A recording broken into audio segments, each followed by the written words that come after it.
രാവിലെ ചായയൊക്കെ തിളച്ച് വന്നിട്ടുണ്ട്. അപ്പം ബ്രേക്ക്ഫാസ്റ്റിനായിട്ട് ബ്രെഡും പീനട്ട് ബട്ടർ ബ്രെഡിൻ്റെ അകത്ത് തേച്ച് അതാണ് ഉണ്ടാക്കുന്നത്. അപ്പോൾ ആ ബ്രെഡ് ഒന്ന് ചൂടാക്കിയതിന് ശേഷം പീനട്ട് അതിൽ തേക്കുന്ന ഉടനെ അതൊന്ന് നന്നായിട്ട് മെൽറ്റായി പെട്ടെന്ന് തേച്ചതിൽ റെഡിയാക്കി എടുക്കാൻ പറ്റും.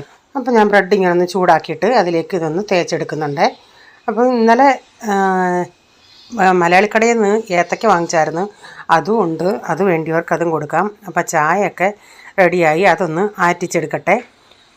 അപ്പോൾ രാവിലെ തന്നെ അങ്ങ് ഇതെല്ലാം കഴിഞ്ഞതിന് ശേഷം കോവയ്ക്ക മെഴുക്കുവരട്ടി വെക്കാനായിട്ട് അത് കോവയ്ക്കൊക്കെ ഒന്ന് അരിഞ്ഞെടുത്തിട്ടുണ്ട്. അതിലേക്ക് ഇനി സവാളയും കൂടെ ചേർത്തിട്ട്, ഇപ്പോൾ കോവയ്ക്ക, വെണ്ടയ്ക്ക, ടൊമാറ്റോ ചട്നി അങ്ങനെയൊക്കെ ഉള്ളതാണെങ്കിൽ ഞാൻ രാവിലെ അങ്ങ് അതാണ് ആദ്യം ചെയ്യുന്നത്. അപ്പോൾ അത് ഒത്തിരി സമയം എടുക്കുമല്ലോ അതൊന്ന് വെന്ത് വഴന്ന് വരാൻ. അപ്പം ഞാൻ പാലിലേക്ക് ഓയിലൊഴിച്ച് ഇത്തിരി കടുക് ഇട്ടിട്ട് കോവയ്ക്ക് ഇട്ടിട്ട് അതിൽ ഇച്ചിരി മഞ്ഞൾപ്പൊടി, മുളക് പൊടി ഇട്ട് ആവശ്യത്തിലുള്ള ഉപ്പ് ഇട്ടിട്ട് ഇടയ്ക്കിടയ്ക്ക് ഇളക്കി കൊടുത്താൽ മതി. അതവിടെ കിടക്കട്ടെ.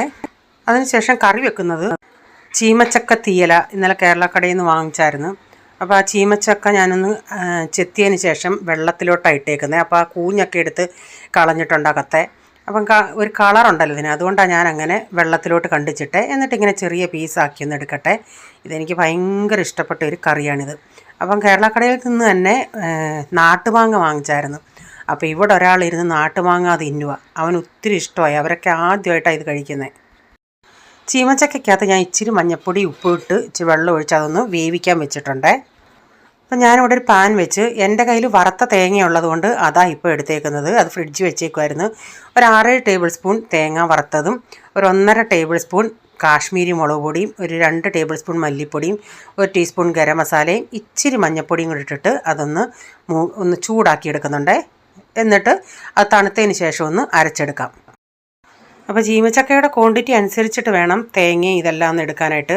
അപ്പോൾ ഇത്രയും ക്വാണ്ടിറ്റി ഉള്ളതുകൊണ്ടാണ് ഞാൻ ഇത്രയും തേങ്ങ വറുത്തെടുത്തത്. തേങ്ങ വറുത്തതില്ലെങ്കിൽ ഒരു മുറി തേങ്ങ നിങ്ങൾ വറുത്ത് ചേർക്കണതില്ലേ.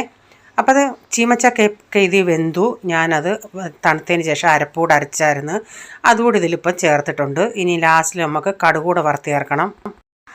ഞാനിവിടെ കടുക് വറുക്കാൻ നേരം കുറച്ച് തേങ്ങാക്കൊത്ത് ഇങ്ങനെ ഒന്ന് പൂളിയിട്ട് അതൊന്ന് ആദ്യം വറുത്ത്, അത് തേങ്ങാക്കൊത്തൊന്ന് മൂത്ത് വന്നോണ്ട് ഞാനത് ഡയറക്റ്റ് എടുത്ത് കറിക്കകത്തോട്ട് ചേർത്തിട്ടുണ്ട്. എന്നിട്ട് ബാക്കിയുള്ള ഓയിലിൻ്റെ അകത്ത് ഇച്ചിരി കടുകും കറിവേപ്പില, ഉള്ളി ഇതെല്ലാം കൂടെ ചേർത്ത് വഴറ്റി ചേർക്കുന്നുണ്ട്. നിങ്ങളുടെ കയ്യിൽ കൊച്ചുള്ളി ഉണ്ടെങ്കിൽ സവാളയ്ക്ക് പകരം കൊച്ചുള്ളി ചേർക്കണേ.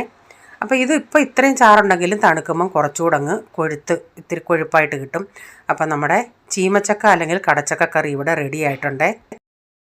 ഈ വീഡിയോയുടെ ഫുള്ളായിട്ടുള്ള വീഡിയോ ആർക്കെങ്കിലും കാണാൻ താല്പര്യമുണ്ടെങ്കിൽ ഞാൻ ബിജീസ് കിച്ചൻ ചാനൽ വ്ളോഗിൽ ഇട്ടിട്ടുണ്ട്. അപ്പോൾ ഇന്നത്തെ വിശേഷങ്ങൾ ഇതൊക്കെയായിരുന്നേ.